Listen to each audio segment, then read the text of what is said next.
and we have answered the call.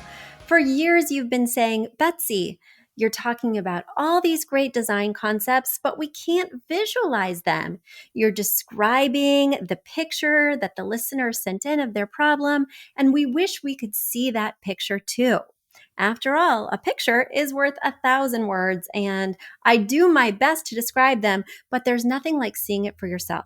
And that's why Affordable Interior Design, the podcast, now has a YouTube channel. Not only do we have a YouTube channel where you could see recordings and clips of these podcast episodes, we also have an Instagram, a Facebook, and so many other exciting things. You should check it out. Head over to affordableinteriordesign.com/links. Once again, affordableinteriordesign.com/LINKS. links. And when you go there, you will see links to our YouTube page, our Instagram page, our Facebook page, and more. Please check it out, follow and subscribe so you can see everything I'm talking about.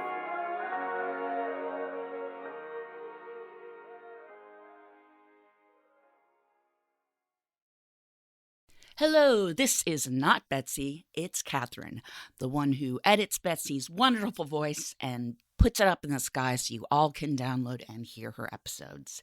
Betsy, as you know, most of you know, is on maternity leave and has been doing new episodes, but had to take a little bit of time off. Baby and family are doing great. She is adorable, but so is the baby. Haha. Anyway, so I'm bringing back a Thanksgiving episode from 2 years ago. So please do enjoy this blast from the past and have a wonderful Thanksgiving.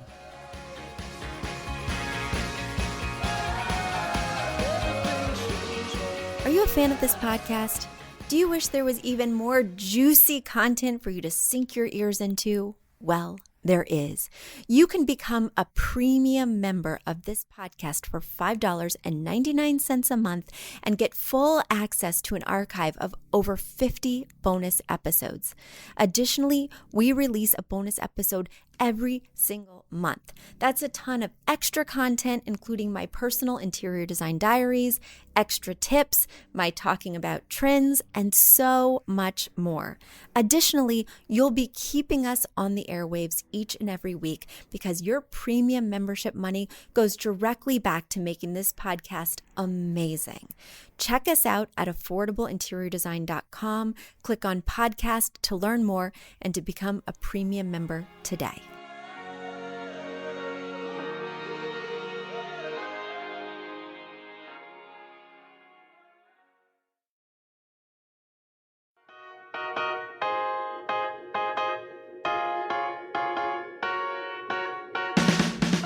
You don't need a high-end designer or a lot of money to get a luxe look. Be your own interior designer. This is Affordable Interior Design, the podcast. Here's your host, Betsy Hellman. As promised, guys, I am here for you on Thanksgiving. Is your family around? Are you supposed to be making cranberry sauce right now? Are you escaping into the bathroom, the closet, the basement, just to catch your breath and get some alone time? Boy, do I feel you. I love entertaining. I love having people over. And I really love to cook, even though, as my family will tell you, I'm not all that good at it. But I'm an only child at heart. And every now and again, I need my personal space. There will come a time in the day's events when I will just need to check out a little bit.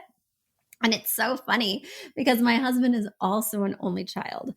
So sometimes when I'm sneaking up to the primary bedroom to just lay on the bed and scroll through Facebook, I will find him sitting on the stairs, hiding out in his office, just being in my son's room under a Pokemon blanket, playing video games on his phone. And he will also be checking out and will just nod. And then I'll say, honey, it's your turn to get downstairs because it's my turn to check out. Does that happen to you guys? Well, if you're sneaking in a checkout moment, then I hope that this podcast is giving you something to do, a mild form of escape before you go back down to have some turkey. This year, my family and I are doing something a little bit different. Normally, my mom comes, his mom comes, and we have, because we're both only children, a rather small, intimate Thanksgiving gathering. Because of coronavirus, things are looking a little bit different this year. So we're going to my husband's aunt's house in Boston, and he used to have Thanksgivings there. So we're going to have Thanksgivings there. And one thing I love about this house, so I've only been one time. I met his aunt this summer. Well, I didn't meet her. I guess I'd met her before at my wedding. But do you really meet anyone at a wedding? Like, there's a lot going on. So I went to her house this summer just to say hi, to meet, people, to see her house. And as you guys know, I have a very soft spot in my heart for mid-century modern design. Whenever people ask me what my style is, unfortunately, I feel kind of embarrassed to say it now, but I don't feel like I have a personal style. I really appreciate all sorts of styles. And as I'm house hunting with every house I'm looking at, I'm like designing it. And I'm looking at all these different houses. Some of them I really design. Like I make floor plans based on the floor plans on Trulia. I pick out wallpaper based on the decor that's like in the house in terms of the moldings and baseboards and floor stain. And I mean, I go a little nuts, and that's before I've even seen the home. But that's just what I like to do. So, good thing I'm in this profession.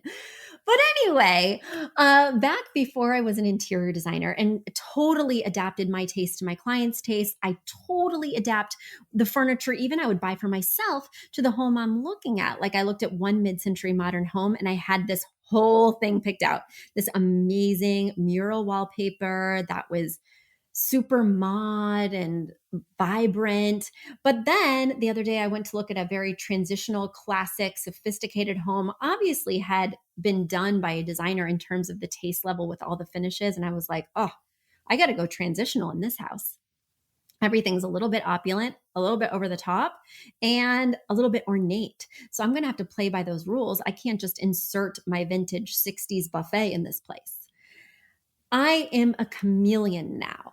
But when I started my interior design career, what really lit me up, what lit me up even as a child, was mod, like Brady Bunch on crack, like Formica, bold colors, really intense patterns, geometrics.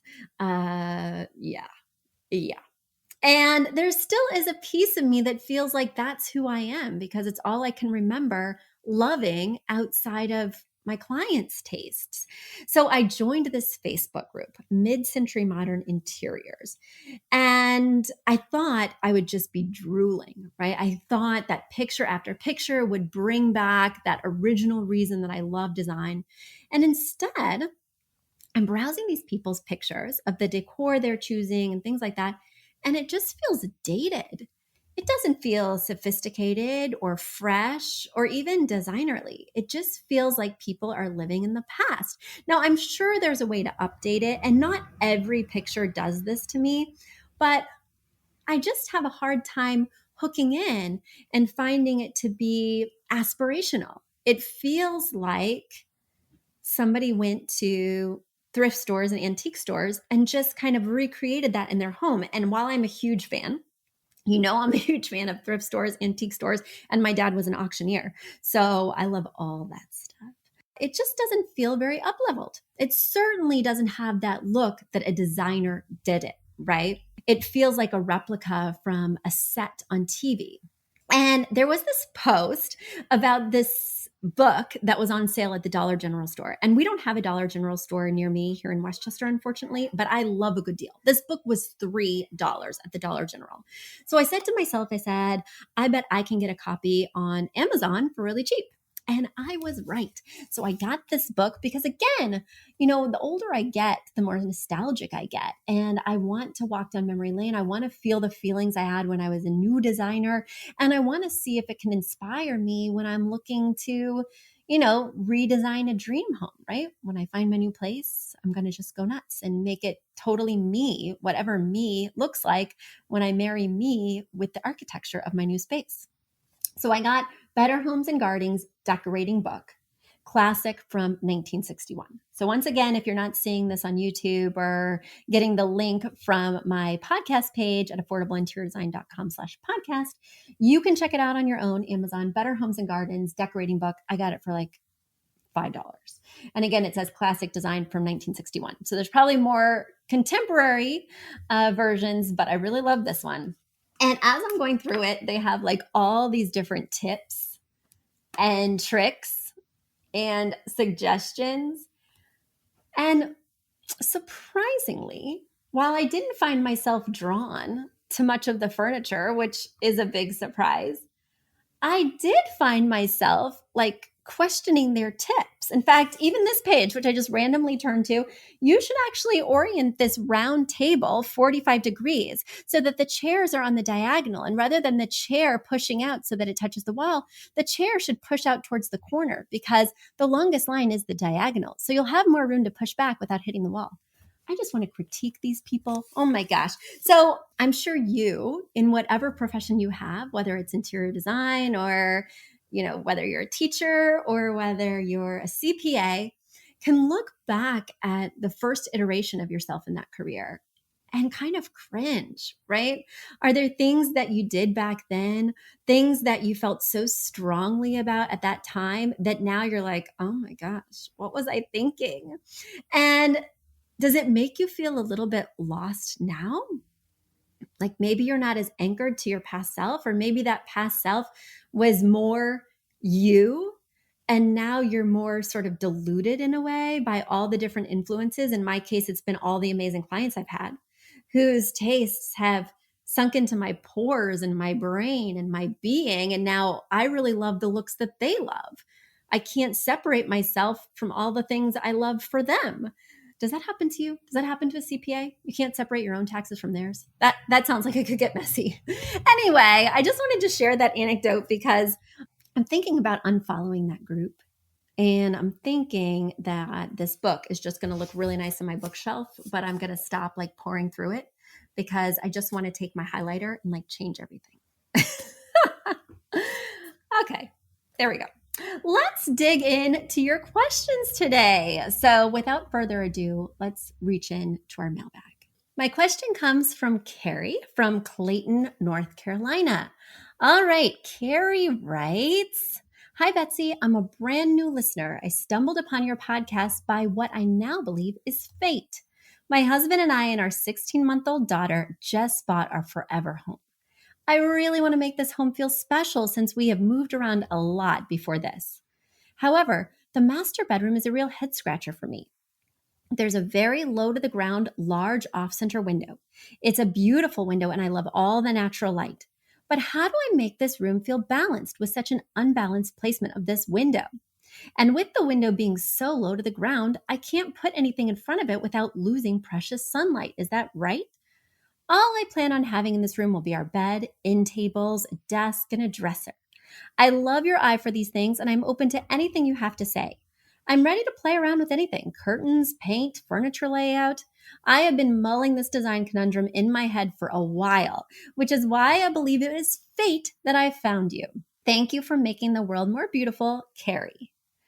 Well, Carrie, I'm happy to help. And welcome to the podcast. I hope you enjoy the episodes. Dig right in. We've got over 300 for you to enjoy. And if you become a premium member, we've got nearly 75 more. So tune in because there's a lot of content coming your way. However, in all those episodes, I have never seen a window this large and off center. It almost makes me think that maybe they added a master suite later, or maybe the architect was, I don't know, off his rocker when he created this, because it is a really beautiful large window that is right on this wall that's large as well. Like, I'm just going to guesstimate because I really love guesstimating. I just love that. That's how I get my kicks. So I'm going to say that the window is 6 to 7 feet wide. And it is really in the corner of this wall. It's just 2 inches off the corner. And then on the other side of the window is another 6 to 7 feet of wall. So it is so awkwardly placed because not only does it have 3 different breaks, right? But also it has a half circle at the top. So it's quite a grand, large, visually powerful window that would normally be the centerpiece of any master or living room. And instead, it's the corner piece, if you know what I'm saying. It's very strange. Nobody should put baby in the corner, as we know from Dirty Dancing, and nobody should put an extra large and semi-ornate window in the corner. It really leads me to believe that they added this half bath or full bath later or something strange. But the room is a really great size and has a lot to offer otherwise. In fact, I'm a little bit jealous because my primary bedroom does not have an ensuite bathroom. So just jealous. I wouldn't mind having an off-center window if I had a luxurious soaker tub. You know what I'm saying? Speaking of primary bedroom, this was only brought to my attention a couple of months ago by our amazing content writer, Sue Ellen, but she let me know that we don't say master bedroom anymore. We say primary bedroom. So I think that that is something good for us all to know. It's something that I've been learning, as we become more aware socially and just more PC. I didn't know about this primary bedroom thing until a couple months ago, but I want to share it with all of you. So that way, when I'm reading your emails, I don't have to translate it to primary bedroom because it's hard enough for me to remember. And so there we go. Now we'll all remember to call the former master bedroom the primary bedroom. Okay, let's dig right in. So I have some great pictures here that give me a really good sense of the room. And I love that you also sent a little sketch, which is quite helpful. Now, typically, the biggest piece of furniture would go on the longest unbroken wall. And that's certainly the case with the bed, right? It's probably going to be a king, right? And so unbroken means that it doesn't have windows, it doesn't have doors, it doesn't have openings. In other words, I would not put the bed on the wall with the window because it's going to look crazy. Why put a big bed off-centered of a big window, even if it's going to be centered on this wall? Plus, to make matters worse, there's 2 floor vents. And of course, they're not centered on this window either. So one is kind of in the corner over by the window corner, and one is on the right-hand side, maybe 3 or 4 feet away from that corner. So they're kind of awkwardly placed, asymmetrical. Again, makes me wonder, what was the architect thinking? I say that a lot with my clients. What was the architect thinking? But we're going to take what's there and make it better. That's what I do. Okay, so we know that the bed is not going on that wall, and I like to use process of elimination. Those of you who've taken my academy know that I spend 2 modules outlining how I create the floor plan for a room. And so it's very difficult to quickly summarize it on a podcast, but you want to try all possible options. And in this room, it doesn't seem like there are that many options, right? Because of course, we're not going to put the bed on the wall with the bathroom door. We're not going to put the bed on the wall with the walkway because that's a broken wall, right? It has the opening for the walkway.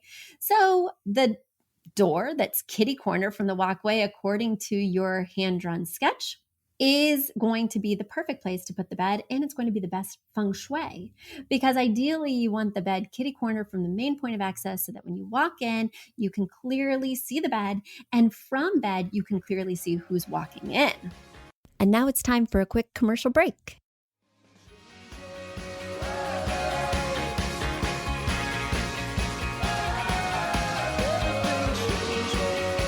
Have you ever dreamed of becoming an interior designer?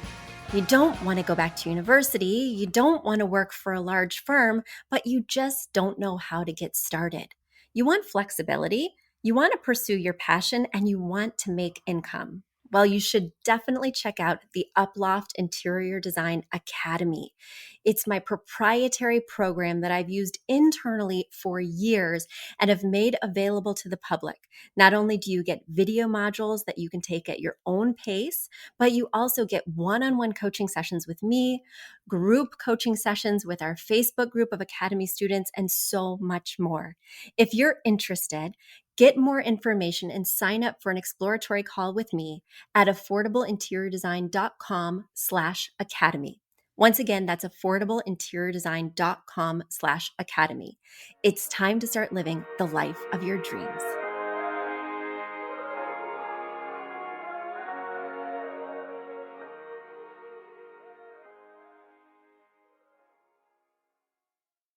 Now, we've solved the problem of where to put the bed, and we know we're not going to put it anywhere near funky window.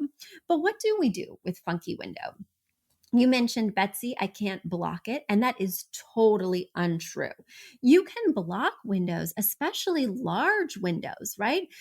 Don't worry about obstructing some of the light. So much light comes through that it would be totally fine. That being said, I would probably block it with something that's small and inconsequential, because putting a desk in front of there, as you guys can see if you're watching on our YouTube channel or if you're looking at the show notes at affordableinteriordesign.com/podcast, you can see that as you're walking down the hall, walking into the bedroom from the door, you can clearly see this window. I think it would be a great opportunity to put an upholstered bench that's maybe 4 feet long and just add sort of that window bench feel. I would also add window treatments to this window, not just because I like to sleep in total blackout, but also because I think that it will help this to look less unfinished, less awkward. So I would put a rod. I'm trying to decide, because with these windows that have a half moon shape or half circle shape on top, there's 2 ways you typically dress them. Either you put the rod under the half moon so that it spans the entire length of the windows below, which are wider than that half circle shape. Or you get a really long rod and put it above the half moon shape. In either case, you're going to have drapes that go all the way down to the floor. The good news about these off-center awkward drapes is if you use my 4-foot bench and if you have drapes that go all the way to the floor, they're not going to obstruct those vents, because we definitely don't want anything covering those, because that's probably how you're getting your AC and your heat. And we don't want this room to become cold or hot. If this were my room, because the windows are high, but not so high, like it looks like about 8 to 9 feet high versus 14 feet high, because it's only 8 to 9 feet, I think, oh, and also because I like blackout. I don't know if you like blackout, but I cannot sleep with any natural light. Like, I need total blackout in the primary bedroom. So I would do a nice long rod that goes above the half moon shape, extends the entire length of the window, but has very small finials or end caps, because this window is just inches away from the corner. So you don't want the edge of the rod to be touching the perpendicular wall. You want at least an inch gap there. Then, because I like them to shut, I would be doing double wide panels, because you want double the width of drapery that you have width of window. So say this window was 100 inches long. It's not, but say it was. Each of your 2 panels should be 100 inches. So that's just a rough window primer. But anyway, I would do blackout double wide curtains that go all the way to the floor and are above the half moon window. Look at this. On your very first question to this podcast that you've just discovered, Carrie, I've solved all your problems. Now, in terms of where you put the ancillary pieces of furniture, like the desk, like the dresser, well, it really depends. You know, you could off-center the bed so that the wall next to the door as you enter could potentially have the desk. That would be sort of my feeling. So as you enter the room, on the right-hand side, you'd have the desk. If we're going counterclockwise, you'd have the nightstand, the bed, the nightstand. Then you have a piece of wall leading to that strange window. And then on the wall opposite the bed, I would put a long low dresser with a TV ? I don't currently have a TV in my bedroom, and twice this week I have regretted it. I just want to go in my bedroom, watch horrible shows like 90 Day Fiancé, Married at First Sight. Those are my jam.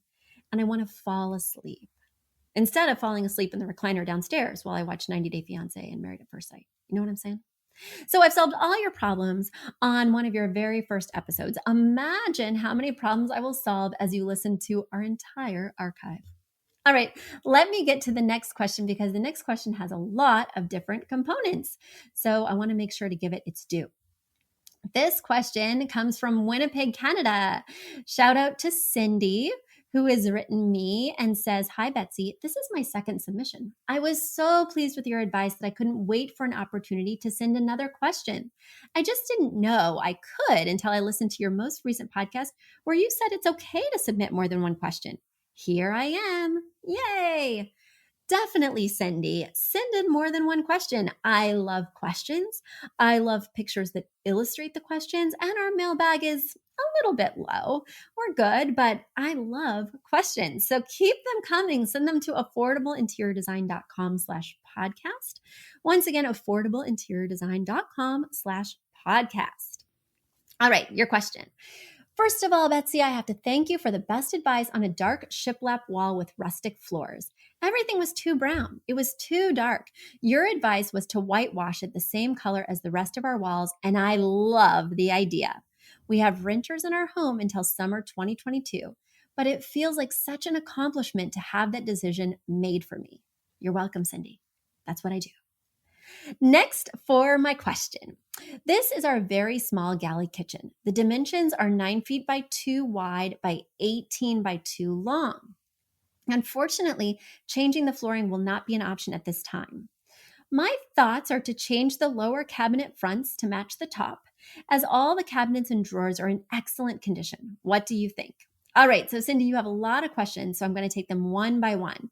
And folks, if you're not on our YouTube channel, if you're not in the show notes, I suggest that you get over there for this one because there's so many questions in Cindy's email that it's going to be hard for me to illustrate everything. Let me do my best, but I think the visual references are super helpful for this question. So you have kind of dark brown chocolate cabinetry on the bottom. It has like a striation or sort of a faux wood grain so that it almost looks like zebra wood, but it's not shiny. It's a matte dark brown color on the bottom with silver handles. On the top, you have white or off-white cabinetry, but it's got crown molding that is that same dark wood color from the lowers. So the crown is not just above the cabinetry, it's also below the cabinetry, which is kind of unusual. It's not something I see a lot. I wonder if it's concealing maybe a light source or something under the cabinets. I don't know, but it looks visually awkward, and I would remove it if it's only decorative because it's not working for me. Okay. And then you have stainless steel appliances throughout, and you have a black sink. You asked, should you change the lower front cabinets to match? Well, here's my problem with that. You know, when you open the cabinets, what tone is it inside? If it is brown inside, then I think it will look a little bit funky to have white fronts. I don't know, I'm open, but it's not really bothering me that the uppers are different in color from the lowers. In fact, when I do have a two-tone kitchen, I really like the lowers to be the darker color and the uppers to be the lighter color because, of course, we're familiar with gravity and it brings things down. So darker feels better at the bottom. I'm fine with this being two-tone. The thing that I think would solve some problems is to pop off that pesky crown at the bottom or that trim and pop off, the crown at the top. Those two pieces are, again, that dark brown. So it's making this white cabinetry look like it has this artificial outline, almost like a cartoon or something. And it's just not good. In fact, as I scroll through these pictures, it's almost all I can see. The other thing I can see is that you have handles or pulls on the bottom cabinets for the most part, and you have knobs on the upper cabinets. I think it would make a huge visual difference to have pulls on the uppers as well as the lowers. I would eliminate all knobs. I do not like these knobs, and I would have it all be handles. In fact, if I'm looking closely at these knobs, there's a reason I particularly don't like them. So let me share this with you because maybe it will spare others some pain. Oh, yeah. Oh, yeah. Okay. I really, really, really hate square, rectilinear, anything that's not a circle knobs. The reason I hate anything that's not a circle knobs is because you can always tell when it's slightly off. As you're pulling these cabinets open, as you're shutting them, these rectilinear or square knobs can easily get turned. And it looks so bad when they're not perfectly up and down. It makes it look messy and dated and poorly done when that may not be the case at all. Now, In this case, you're going to eliminate knobs altogether. But if you at home are contemplating getting knobs, don't get any knobs that aren't round. And knobs are not the classiest look. I think pulls are much more sophisticated, and I would do pulls throughout this kitchen to give it an elevated look on the cheap. Just use the same pulls that are on the bottom, just buy some more of them and drill an extra hole to accommodate them. And I think that is going to be a major upgrade. Let's go to your next question. You write, what should I do with the crown molding? Well, you know how I feel about that. Then you also ask, I'm looking for advice on the countertops, backsplash, and hardware. Now, if you're going to be changing out the countertops, backsplash, and hardware, well, I mean, it's like you're practically getting a new kitchen. I think that the countertops are pretty innocuous. Like nothing's going wrong there for me.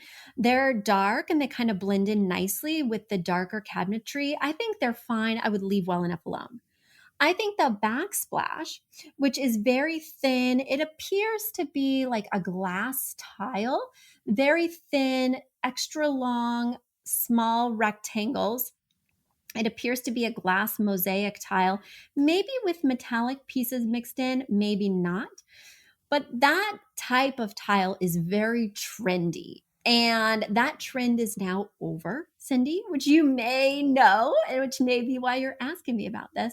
But one very quick and relatively easy way to elevate a kitchen is to add a different backsplash, to swap this out, to take this tile off and put a new tile that can give it a totally new look. I would consider doing something that's a color, because you don't want to do anything white with white uppers, because one of them is going to look not white, right? White subway tile on a white cabinet. One of them is going to be more yellow. One of them is going to be more blue than the other. And it's going to make it look off. In fact, I was just looking at this dream home, like seriously a dream home in New Jersey. And they had just done a very extensive renovation and they had made everything white. Oh my God. It's so not my vibe. Now, I can make anything work. So I already had a whole plan just from the pictures. I'd already designed it. And I put in a lot of colorful wallpaper, a lot of colorful art to break up all that white. Because when I was there, white walls, white vanity cabinet, white tiles, that's the bathroom.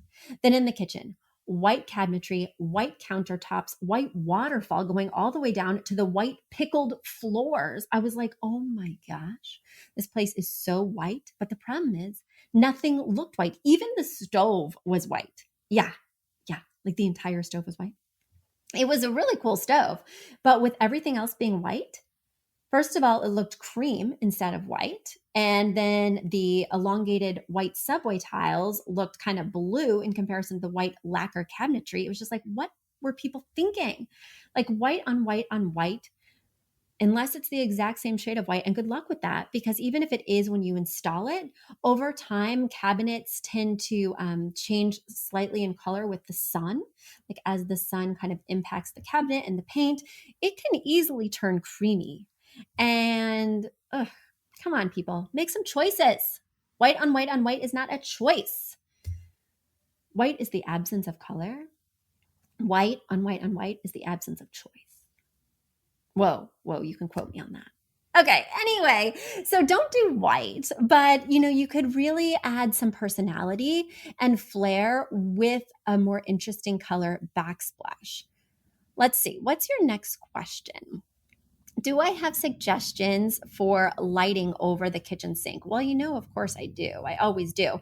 But the problem is, unless it's some kind of pendant that's coming down from the ceiling, which may be hard to do if you don't have electric in that ceiling, I might leave well enough alone. I might just put a blind in the window over the sink and call it a day. Let's see what else. You asked me, my sink is black granite. I'm not sure about keeping this. I'm not sure either. It does not look good. All your appliances are stainless steel. Your countertop is sort of a version of black with some modeling to it. So that means that your countertop looks less black in comparison to this truly matte black sink. I would swap out the sink ASAP for a stainless steel sink that would better incorporate the hardware as well as the appliances and just make it feel more fresh and cohesive. You go on to say, I've attached a panoramic window or a panoramic photo, in front of our windows. The window closest to the kitchen has the table in front of it. The window is 4.5 feet wide by 27 inches from the floor. There are 12 inches from the outside kitchen cabinet to the window. This is the space between the kitchen and the open concept dining area. We'll be moving the table in front of the patio doors when we move in, which will leave at least 5.5 feet of empty space. What should I do with this space? Should I add a bar height breakfast bar in front of the window? The lake view is amazing. Should I add a low profile table in front and decorate it with plants? I would suggest any other ideas or suggestions. Okay, let's look at it. I think it's going to look weird for you to put some kind of freestanding pub table, freestanding high island there, because it's just going to look like another piece of rectilinear furniture near the table in front of the patio doors. Also, if you wanted to, you could do that with like a peninsula effect, right? But that involves redoing the cabinetry or adding more cabinets, which may not match depending on how long these have been there because they may have faded. And then, of course, redoing the entire countertops, which, I think are totally fine. What I might consider is, the living area right now, and there's like a big sectional right next to the patio doors, like maybe 2 to 3 feet away from the patio doors. There's a really large L-shaped sectional, and one of the arms kind of separates the patio door from the living space. I think having a table there might feel a little bit tight. Is this your only dining table? If this is your only dining table, I might center it between the edge of the patio window and the edge of that lake view window that's 27 inches off of the kitchen counter. I'd put a nice big rug. I'd have that elongated table with chairs at the head and foot and chairs around the side. And I think that's the better way to do it so that you're not obstructing the patio doors. You're not using a teeny tiny table next to a massive sectional. And you're really getting a much more gracious eating area without putting a little Band-Aid in the middle. This little weird island table, high top thing that's not going to coordinate with the kitchen. And sure, there's room for stools and to push back, but you have seating with the table right behind it. Sometimes I think that's awkward, right? To have stools right next to a table because you can sit at either place. They're both seats. They're back to back. You have to have room to push them both out without hitting each other. So you need to give a lot of room. And by the time you give that much room, is this dining table practically touching this gigantic sectional? There's a lot to think about, Cindy, but I hope I've given you good food for thought. Get it? Get it with my pun? Food for thought? Because you're in a kitchen area, dining area? Okay. And also because it's Thanksgiving. So food for thought for Cindy. And I would be remiss if I didn't end this Thanksgiving episode by giving thanks. So thank you so much to my team at Affordable Interior Design, to my amazing podcast producer. I know I thank her after every show, but Catherine Heller is da bomb. I also love Jenny Sunasan and her team at the Savvy Podcast Agency. She's amazing and posts our YouTube, posts our show notes. She and her team have made this so easy for me. Also, I want to thank, or I'm thankful for, how about that? My Chihuahua. He's with me all the time and he's my shadow and I just love him so much. And he's here with me when I record at my storefront. And I love my storefront. I am so grateful to have this little space in Westchester where I come broadcast to you and where I can brainstorm all my next big ideas. And of course, I want to thank my family, my academy students. Last but not least, Trader Joe's. Is anybody else obsessed with Trader Joe's? I talked about Facebook groups previously on the podcast and how I love Facebook and Facebook groups. I joined a Trader Joe's Facebook group and it is not only transforming my Thanksgiving, but it has transformed my daily life. From the chipwich sandwiches to the horseradish potato chips to the mint mini mouthfuls to the garlic squares, mini cones, egg rolls, chicken shumai. I mean, I could go on and on and on, but thank you, Trader Joe's. You have given us quite a Thanksgiving feast. And thank you, listeners. It's been so great to be a part of your holiday and to be a part of your lives. Keep your questions coming. I love to answer them at affordableinteriordesign.com/podcast. And have a wonderful and gratitude-filled Thanksgiving. Bye.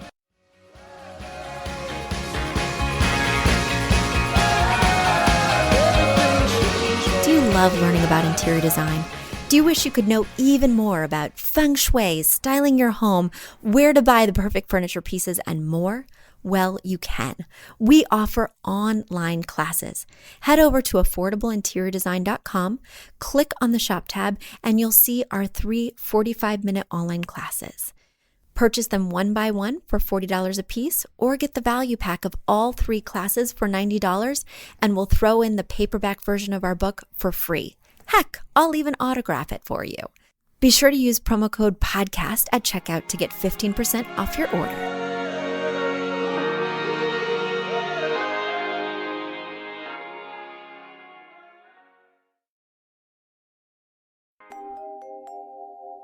A big thank you to our amazing producer, Catherine Heller, to Aton and the MCR House Band, and to Affordable Interior Design, the sponsor of this podcast and the premier place to get an amazing look on a budget. Check out affordableinteriordesign.com. If you guys love the show, the very best way to support us is by spreading the word. Tell your friends or write us an awesome review on iTunes. So until next week, guys, thanks so much for joining us, and I'll talk to you soon. Bye.